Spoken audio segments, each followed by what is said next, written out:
right, so here we have my long slab that I have cut out. It's kind of out of the frame, but it's a really long slab for my side walls of my box. Focus us. There we go.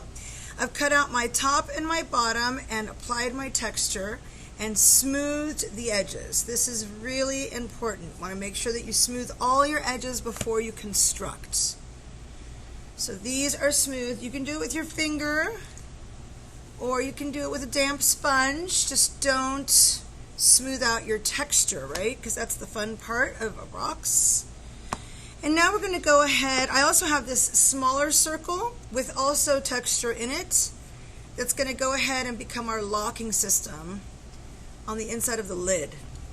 I'm going to go ahead and roll some texture into this long slab.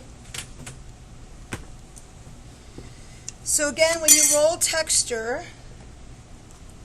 you want to go and grab the rolling pin close to the center of the actual roller so that you get a really nice impression. Push hard and roll all the way through. Okay? So now we have it. We release it from the board after we roll the texture in, and we are ready to go. Let's just straighten out here. Very good. I'm going to go ahead and take my straight edge. This is my very thick straight edge that's got the transparent plastic. I'm going to lay it down, flat side down, and I'm going to cut out my first side wall. I'm just choosing where I want to lay this down for the nice impression, and I'm cutting. Hold the straight edge really tight and just cut on either side. I'm not going to do this straight in the middle of my slab because I might need another slab, and so I'm going to save this strip. I'm going to save that strip just in case, and I will work with this for now.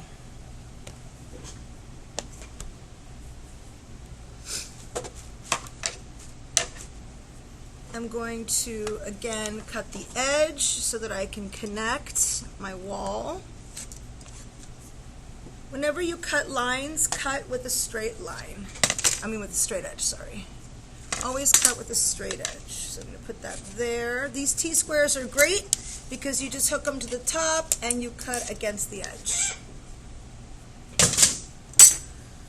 So this is going to be my side wall. I'm going to grab my base, my floor, and you can have your texture on the inside or the outside of your base.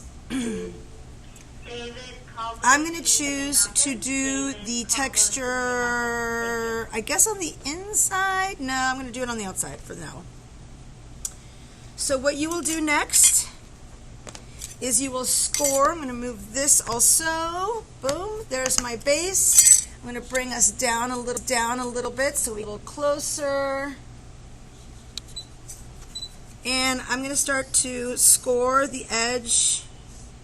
You want to score on top of the circle, just like this. Add a little water as we do.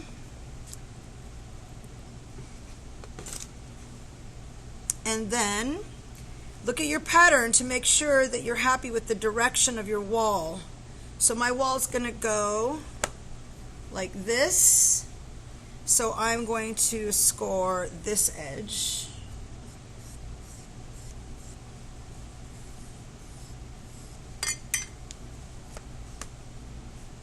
My wall is going to go like this.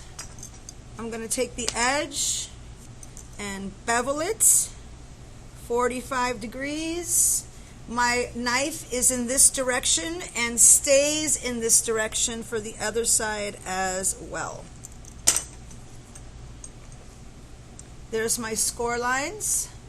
Little water. I do this sometimes with a paintbrush. That works nice. And I'm going to start to connect. There's my base again, and I'm going to go ahead and start connecting on the edge, making sure that it's right on the edge and not too far out or too far in. You want it right on the edge.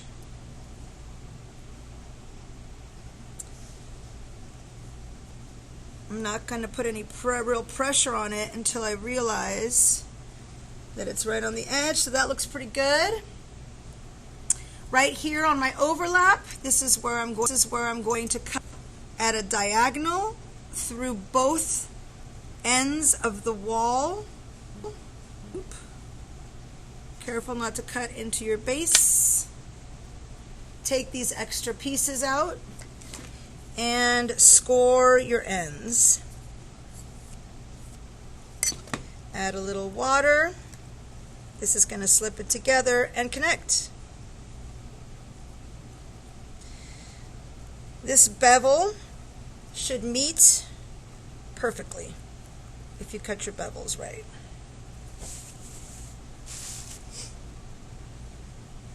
Okay.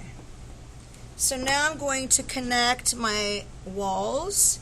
I am smoothing in the direction of the connection, the direction of the overlap. I'm smoothing the inside, supporting outside with my hands, making sure it's still on right. And then the inside, I'm going to seal with a paintbrush.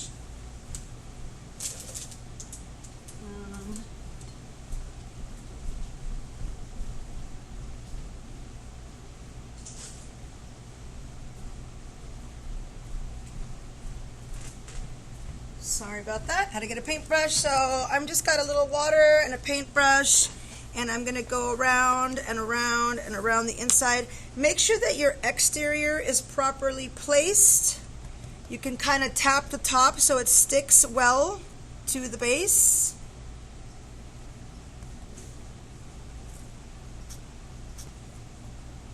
Run your finger along the edge.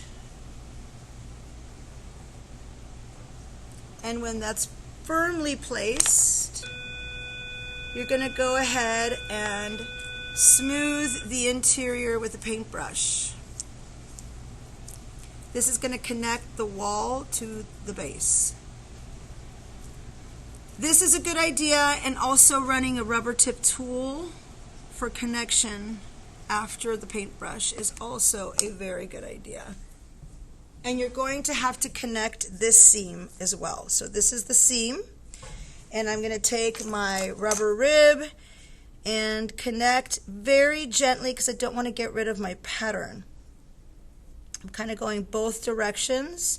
If I was to disturb, see, I didn't disturb the texture too much. If I was to disturb the texture a lot, I would go ahead and maybe put another stamp in there as a decorative detail, but I don't think I need to because you can't even really tell at this point that there is a connection there. Smoothing the edge like this with your finger. I'm kind of holding in a strange position, but you guys would be using a banding wheel. And that is step one for connecting the base, or excuse me, the wall to the base of what will be your box. There's the texture. Looking good, and now we're going to, part two is to connect the top right here of our box.